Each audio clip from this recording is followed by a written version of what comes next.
saying that if the average age, now this is the four things that's easy to look at to say we are not going to loan to you guys because these are some of the requirements, or these areas, okay, not these guys, but these areas. So if the building is 50 years old or more, if the building is 50 years old, that may be a problem. That is a problem. That may be a problem.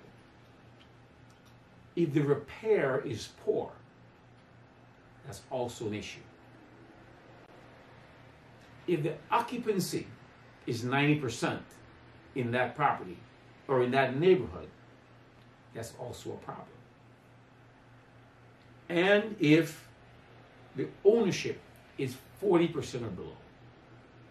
So if you look at this, we'll say, okay, so the building is, first of all, is more than 50 years old, so it's old.